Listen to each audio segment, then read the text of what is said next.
Men hide their sexual abuse history for many different reasons. Typically, it's not just one thing. It tends to be a mix of social, psychological, and emotional reasons. Today, we're going to look at 10 of the most common drivers of that silence. Social stigma and expectations around masculinity play a huge role in why men stay silent about sexual abuse. Society conditions men to be strong, tough, in control, and that makes it hard to admit vulnerability. Many men fear being seen as weak, less masculine, or even ridiculed if they speak up. There's also a widespread misconception that men can't be victims, especially if the abuser was female. This leads to shame, self-doubt, and the belief that no one will take them seriously. As a result, many men suppress their trauma rather than risk what they expect: judgment, dismissal, or damage to their sense of identity. The fear of not being believed is one of the primary reasons boys and men stay silent about their sexual abuse. Anyone who speaks up about something so traumatic deserves our support, our validation, and praise for their courage. But for men, societal attitudes often create an extra layer of doubt and dismissal. Many people struggle to see men as victims of sexual abuse, assuming they should have been strong enough to stop it or that they weren't really harmed. Some may even react with disbelief, mockery, or assumptions that the man may have wanted it, especially if the perpetrator was a woman. This fear of being doubted or ridiculed can be absolutely paralyzing for a survivor. It leads to self-doubt, thoughts like, maybe it wasn't really abuse. It leads to shame. Real men don't let this happen. And it leads to isolation. No one will understand or believe me. As a result, many men suppress their trauma, carrying the burden alone rather than risking rejection or disbelief. Guilt and shame are also major factors in keeping abuse survivors silent. While we tend to talk about these two things almost interchangeably, they really are very different in one important way. Guilt means I feel bad because I've done something bad. Shame means I feel bad because who I am is bad.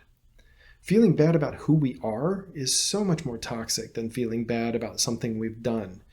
If we're talking about guilt, many male survivors blame themselves, thinking they should have fought back or prevented the abuse somehow.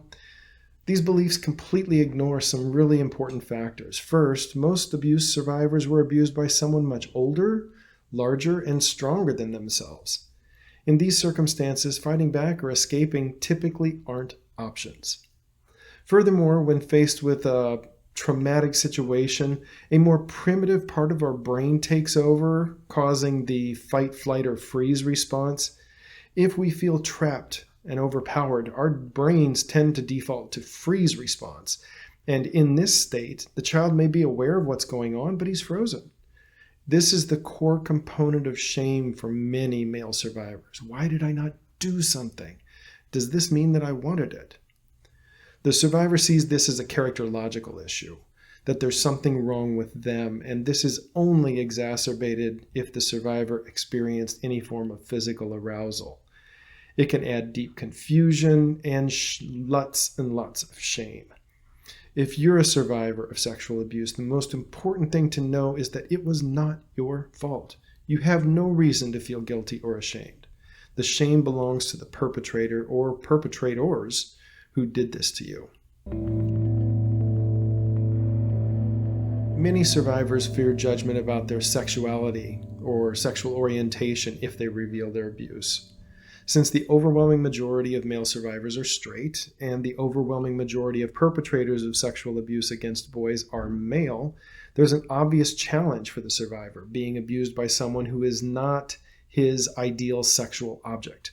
The clinical term for this is ego-dystonic. Basically, that means it's not in line with who the survivor believes himself to be.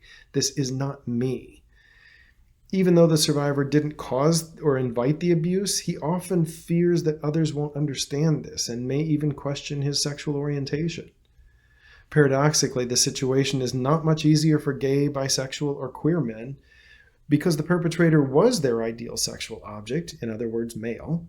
Many of these survivors blame themselves for the abuse and reason that they must have invited it or initiated the situation. Also, since most survivors are very young when their abuse occurs, they usually are not ready to come out as gay, bisexual, or queer, and they fear that telling someone that another male forced them to have sexual contact will reveal the truth before they are ready. Just to be clear, sexual trauma, either abuse in childhood or assault in adulthood, does not change anyone's sexual orientation. Reason number 5 that male survivors struggle to speak up about their trauma is rooted in common myths and distortions about the impact of abuse on boys and men. There are many, many such myths and distortions out there, but in my opinion, the most damaging ones center on sexual orientation and what we call the bite of the vampire. If you ask the average person on the street how sexual abuse affects boys, many of them will say it turns him gay. This is an absolute fallacy. The research on this topic is absolutely clear. Sexual trauma does not change anyone's sexual orientation. The survivor may know this himself, but because he knows other people might not understand this, he might not take the risk of speaking up. If the survivor is straight, he doesn't want people assuming that he's a closeted gay man. And if the survivor is gay, bisexual, or queer, he probably does not want anybody assuming that he was made this way by his abuse. The other deeply, deeply problematic myth about male survivors is that abused boys grow into abuse perpetrators when they are adults. This, again, is untrue. While some survivors may become abusive in their adulthood, they are not significantly more likely to do so than men who were not abused. Unfortunately, allegations of childhood abuse have often been used as mitigating factors in court cases when someone is caught abusing children. Yes, Your Honor, my client did abuse those children, but he was abused himself as a child. Please have some mercy on him. Since there's really no way to disprove a defendant's claims of being abused, it's typically just accepted at face value. And because we hear so frequently that serial perpetrators claim they were abused as children, it's become widely believed. Just like with sexual orientation, the bite of the vampire theory does not hold up to scrutiny. Current clinical research very clearly undermines the belief that abused boys grow into dangerous men. Paradoxically, the opposite is much more true. Male survivors are much more likely to be re-exploited as adults than they are to exploit someone else. Reason number 6 that male survivors stay silent about their abuse is the fear that others will minimize their experience, or ironically, the survivor himself is trying to minimize the experience. Cultural expectations around masculinity contribute to the false belief that sexual abuse doesn't really have a big impact on men or boys, or even worse, that it's not real abuse. Because the survivor is aware of this, he may maintain his silence rather than face skepticism or having his trauma treated with dismissiveness. Sometimes survivors will even minimize their own experience or don't even classify it as abuse. This is often an effort to avoid having to deal with the emotional pain of the trauma. If he identifies the experience as abuse, it's much more difficult to avoid facing the grief, the fear, and often the rage that abuse leaves in its wake. While minimizing can feel like self-protection, unfortunately it often leads to long-term struggles with mental health, with relationships, and self-worth. Healing begins when men acknowledge that their pain is real, their abuse was not their fault, and that they deserve support. The overwhelming majority of boys are abused by someone they know well and someone they trust, someone who's part of their inner circle. If the abuser was a family member, a teacher, a coach, or someone who had power in their community, survivors often fear that speaking up could lead to backlash or even broken relationships. When the abuser is someone who's well regarded or even revered in the family, a survivor will typically expect that not only will they not be believed, they will also be retaliated against for speaking out. Another concern is that the family's reputation will be ruined when the abuse is revealed, even if the abuser is not a part of the immediate family. Because codependent or people-pleasing behaviors are so common among abuse survivors, the fear of bringing scrutiny or shame on the family can paralyze the survivor into silence. Finally, I've had many clients tell me they don't want to reveal their abuse because they fear a parent who is still alive will be hurt by the information somehow. I know he or she will blame himself for that. While the concern and the empathy for the parent is admirable, this really ignores the fact that the continued silence is corrosive to that survivor. So, once again, he's having to sacrifice himself for the needs of those around him. One of the things that drew me to working with male survivors years ago was the stunning lack of support that was available to them. While there are many resources out there for sexual trauma survivors, almost all of them are designed for and targeted towards women. This presents a couple of difficulties. Many men expect, often with good reason, that they would not be welcomed in a survivor space designed for women. More importantly, however, is that men and women experience sexual trauma in different ways. Programs and supportive structures built for female survivors often miss the mark for male survivors. Because of these issues, there are shockingly few safe spaces for men to confront their sexual trauma history. I've had many clients approach me and say they'd been looking for someone, anyone, who focuses on male survivor trauma or male sexual trauma, and they've been unable to find what they needed. This has kept them silent, prevented them from reaching out for help, sometimes for years, sometimes for decades.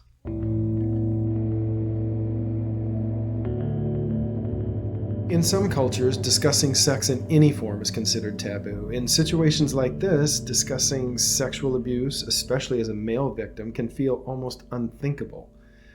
The survivor may need to consider not only how revealing his abuse might impact him, but also what might be the repercussions for his family. This component is only amplified if the person who abused him is also a member of the family. When the abuser is a religious figure, such as a priest, an imam, or an elder, this can introduce additional pressures to remain silent that are rooted in religious or cultural factors. Clerical abuse survivors often struggle to imagine that anyone would take their word over the word of a spiritual leader. Rather than risk rejection or even overt hostility, the survivor frequently chooses to maintain his silence rather than speak out. No two survivors are going to cope with their sexual trauma in the exact same manner. For many boys who are victimized, the lack of options or agency leads to psychic processes that can leave the survivor without any access to the memory of the abuse. I've done at least one other video on dissociation, so I'm not going to recount all the ins and outs of that process here, but suffice it to say, when we have no options for dealing with the trauma, it's possible, even common, for our brains to file it away in a place that's not really accessible to our conscious mind. Whether this involves stuffing or covering up the memory of the abuse, also known as repressing the memory, or if the details of the abuse never even make it into conscious memory, that's called dissociation. The bottom line is the same. The survivor is walking around with no accessible memory of what was done to him. And absent that knowledge, they will frequently recognize that they're having difficulties in certain areas of their lives, but they don't understand why, and therefore don't know what to do about it. Occasionally, the trauma survivor will not even recognize what was done to him as abusive. This tends to happen in situations where the abuser was also a child, or when the abuser is female. For men in these situations, they often attribute their struggles to weakness or some other deficit that they see in themselves. Since there's no recognition that what was done to them was abuse, they're not even talking about it in those terms, if they're talking about it at all. Some survivors stay silent because they believe that talking about their trauma won't change anything and it's only going to bring more pain. It's true that it is very challenging for survivors to speak openly about their trauma in the beginning, and talking about it will not make the trauma go away. However, I'm a firm believer that the only way to begin to heal is to confront the trauma. When we keep the secrets locked up, they just live unchallenged in our heads. In situations like that, there's no way to confront misinformation or distorted beliefs, such as blaming oneself for what was done. Sometimes a survivor may have mentioned the abuse to someone previously, but didn't get the care or support that they needed. In situations like that, There's commonly an expectation that speaking up is useless because nobody's going to do anything to help. If this is the case for you, I encourage you not to let someone else's failure in the past stop you from getting the help that you need now. If you say something and no one listened, say it again to someone else. Keep speaking up until you get what you need. Despite all of these barriers, many men do eventually share their experiences, often in therapy or with a trusted friend or a support group. Healing is possible, and speaking out when it is safe enough to do so is an essential step. If you are a survivor of sexual trauma, finding a way to speak up is critical to starting the healing process. There is no need to suffer in silence. If you would like resources or guidance on how to support a survivor or to get support for yourself, please don't hesitate to reach out to me. My contact information is in the description below.